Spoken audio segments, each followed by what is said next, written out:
सम्मानीय पदाधिकारी और कार्यकर्ता, मेरी बहन हर्षिता और हमारे सुनील भाई और हमारे ग्रामीण क्षेत्र के नेता बलवीर जी, पूर्व प्रत्याशी ग्रामीण विधानसभा, और हमारे ग्वालियर जिले के मीडिया प्रभारी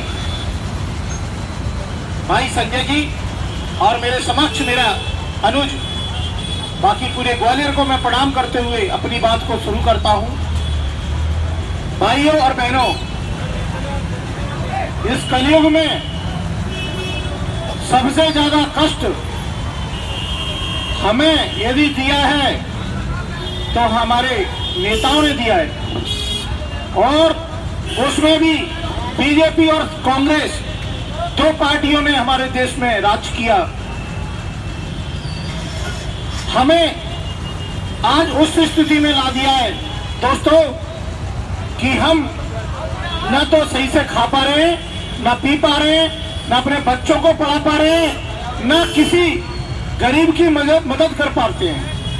किसान हमारा बिल्कुल खोखला कर दिया, मजदूर को बिल्कुल बेसहारा कर दिया। आज हमारे ग्वालियर में महाराज बाड़े पर कम से कम 10,000 मजदूर नियमित अपने काम की तलाश में जा रहा है, और जहां तक मुझे ज्ञान है कम से कम 5,000 मजदूर डेली वापस घर जाता है खाली हाथ, उसे काम नहीं मिल रहा है। किसान की बात करूं मैं तो किसान के लिए सरकार ने ऐसा कोई भी कानून नहीं बनाया। वो बेचारा 200 रुपए, 300 रुपए, 500 रुपए किलो बीज खरीदता है, और जब फसल आती है उसकी दोस्तों, तो उसकी फसल 100 रुपए किलो भी नहीं बिकती, 50 रुपए किलो भी नहीं बिकती, क्योंकि इन्होंने इतनी गलत तरीके से स्ट्रेटजी तैयार की है जिसमें केवल व्यापारी का फायदा होता है, उद्योगपतियों का फायदा होता है, स्टोर वालों का फायदा होता है, किसान का कोई फायदा नहीं होता है। किसान आपको हमेशा रोते गाते मिलेगा दोस्तों। किसान अपने साहूकार से ब्याज पर पैसा लेता है और उम्मीद करता है कि मेरी अगली फसल आएगी, उसमें से मैं अपने साहूकार का पैसा पटा दूंगा, ब्याज पटा दूंगा, और इसी साल में अपनी बेटी की शादी भी कर दूंगा। दोस्तों, जब तक फसल आती है तो कभी ओले पड़ जाते हैं, कभी बारिश हो जाती है, कभी बाढ़ आ जाती है, उससे तो प्राकृतिक प्रकोप से तो परेशान हो ही जाता है। लेकिन जब फसल आती है खलिहान में, और खलिहान से जब मंडी जाती है तो आड़तिया उससे कहता है कि तेरी फसल अच्छी नहीं है, और ये जो भाव मिलना चाहिए उससे कम भाव में जाएगी, क्योंकि किसान के सर पर कर्जा होता है। किसान की बेटी घर पर बैठी है शादी के लिए, साहूकार पैसा लेने के लिए दबाव डालता है, और किसान मजबूरी में अपनी फसल बेचकर गांव जाता है, रोते रोते गांव जाता है। दोस्तों, मेरे सामने मेरे भाई खड़े हुए हैं, ऑटो टेम्पो वाले, ये 40-40 साल की उम्र में बूढ़े हो रहे हैं बेचारे चिंता में। क्यों? इन्होंने जो गाड़ी उठाई है ना ऑटो वालों ने, इन सब पे कर्जा चल रहा है। इन्होंने ब्याज पर कर्जा लेकर के अपने बच्चों की रोजी रोटी के लिए ये गाड़ियां ली थी, लेकिन निकम्मी सरकार ने डीजल और पेट्रोल के दाम इतने बढ़ा दिए कि ये गाड़ी चलाते हैं, सवारी 2 मिलती है, और लोन की किस्त आती है 8,000, 10,000, 15,000। पूरे महीने में बच्चों को रोटी खिलाएं या बैंक वालों का कर्जा पटाएं। ये दर्द मैं समझता हूं ऑटो वाले भाइयों का।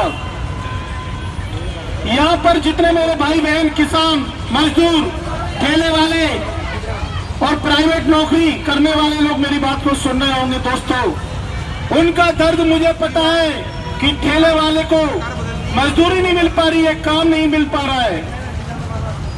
क्यों नहीं मिल रहा? कारण यह है कि हमारी अर्थव्यवस्था चरमरा गई है। हमारी सरकारें कर्जा लेकर के सरकार चला रही है, और सरकार में बैठे बैठे नेता और उनके अधिकारी उस पैसे को भी निचोड़ रहे हैं। वो ये नहीं समझ रहे कि विपत्ति के समय पर जब देश की अर्थव्यवस्था खराब है, वो हम पर दया नहीं कर रहे, हमारे नाम पर, जनता के नाम पर कर्जा ले रहे हैं और खुद उस पैसे का आनंद उठा रहे हैं और हमारे ऊपर कर्जा बढ़ता ही चला जा रहा है। दोस्तों,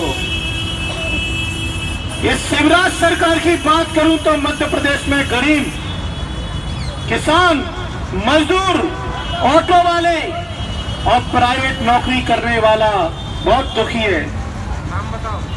बात करते हैं हम बुजुर्गों की, तो इस देश में केवल दिल्ली को छोड़कर के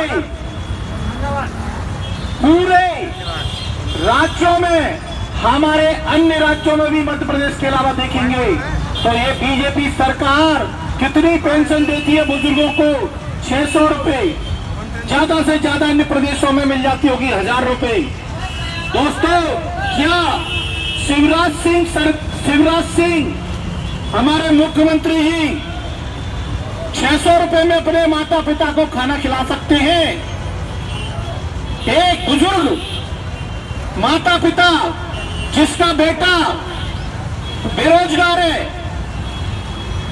उसे काम नहीं मिल रहा, क्या 600 रुपए में वो अपना खाना पीना चला सकता है? बुजुर्ग, क्या वो अपनी दवाई ले सकता है? क्या रोटी ले सकता है? क्या दूध ले सकता है? क्या कपड़ा ले सकता है?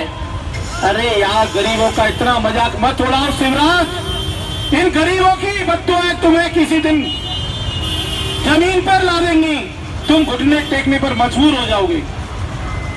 और यदि तुम देखना चाहते हो तो इसी देश का एक भारत माता का लाल, जिसका नाम है केजरीवाल, वो इन बुजुर्गों का दर्द समझा और जिस दिन